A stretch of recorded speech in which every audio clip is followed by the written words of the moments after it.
Hey everyone. Hopefully you're killing it. You're having a great day. You're relaxing. You're not stressed out.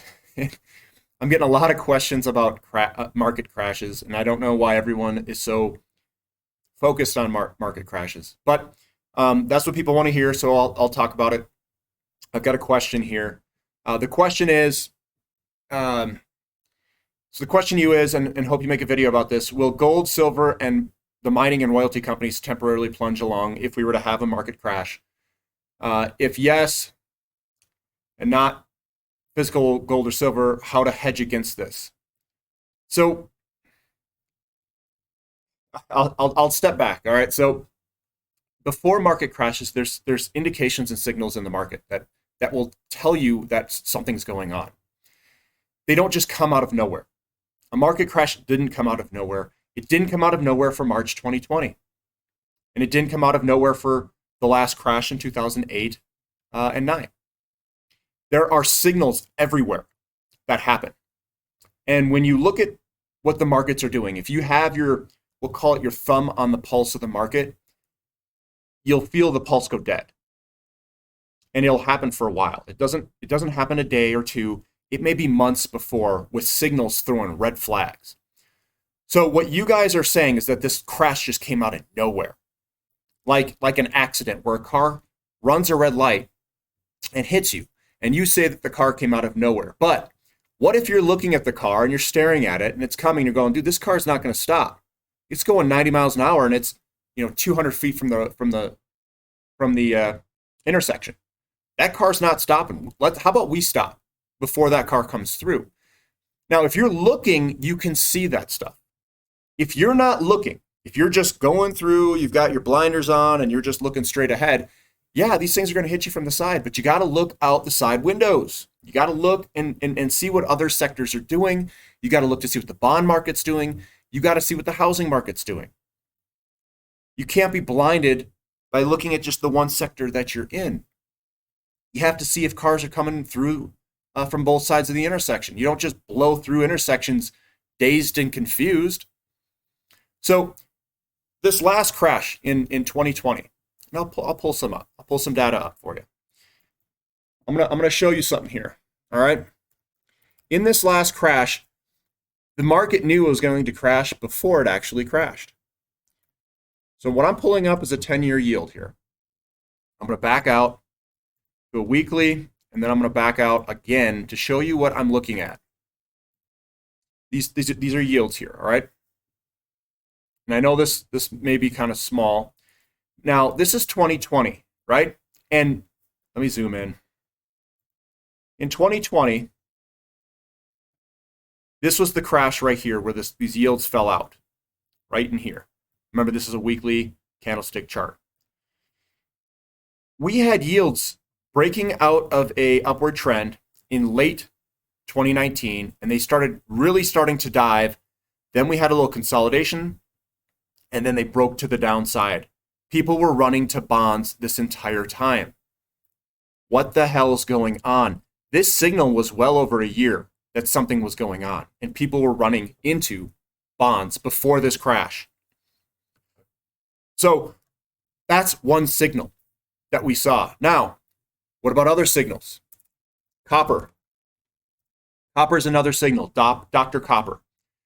Now, if we go in and we look, here's the crash right here, but copper was coming on up, and all of a sudden it got knocked down and was moving sideways. And then in the beginning, it sold off hard before the crash. So copper was saying something is wrong. And this was the crash in March right here, these big moves here. So copper signaled a crash was coming. Copper signaled it. The 10-year, where everyone's running into bonds, signaled it. Now, when you look at copper now, this thing is going through the roof to the upside. Look at this. Massive moves to the upside. Same with the 10-year yield. The 10-year yield is also signaling that there's a move higher in yields. Now, that means that people are selling bonds. This move right here, they're selling bonds. They're not buying them. If people were going in mass into bonds, I'd say, you know what, we probably have a problem. but they're not. They're selling bonds. They're buying commodities. They're buying copper. It's like they're getting the hell out of the dollar. And the dollar, if you look at the dollar is declining. So you can't have, in my opinion, you can't have a crash and have the entire market be wrong. People know things before that comes out. I mean, you could say that the 2020 crash, they knew that they were going to shut that down, and all the hedge funds probably went short. They probably made a killing on it. Look at this. Here's the dollar. It's going down, coming on down. We're coming through this nice little support area.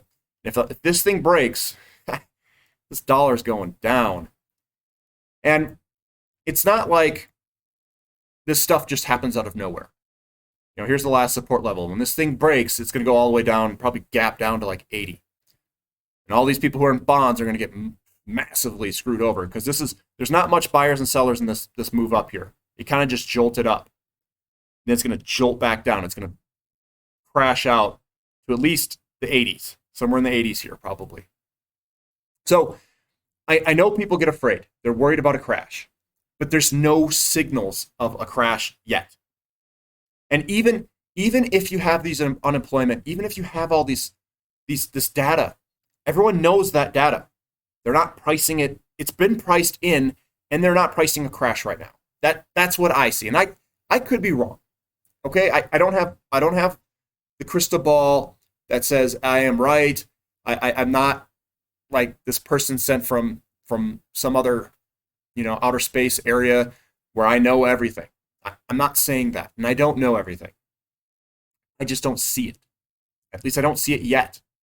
And when I see these things in the market, that's why we do market updates. And I know a lot of people are interested in my picks, and they're not interested in the other information. But you know what? The other information is more important than the picks. Because if you can tell a crash is coming, you can prepare for it. But if all you're looking at is the sector and the companies that make money, I mean, you're going to get blindsided. You're not looking out the windows, left and right to see if any cars are coming before you enter the intersection. You're going to get smoked one time. And if you can prevent that, if you say that car's going too fast to stop at this intersection, maybe I should slow down so they can go in front of me.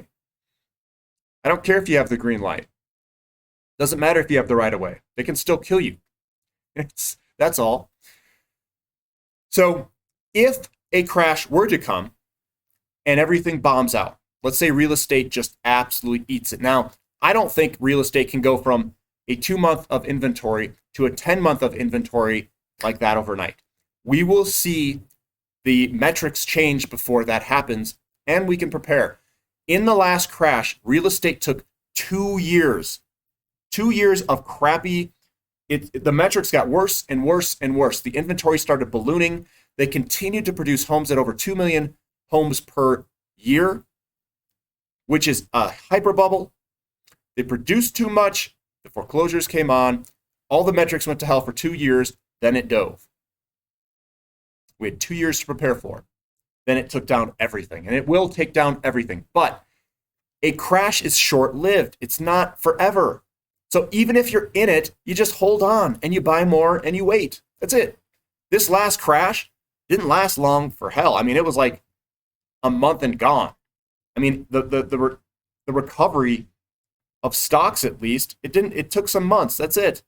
So I wouldn't even be worried about it. It came down and then it came right back up. You didn't lose anything if you stayed in the market. You'd be up right now.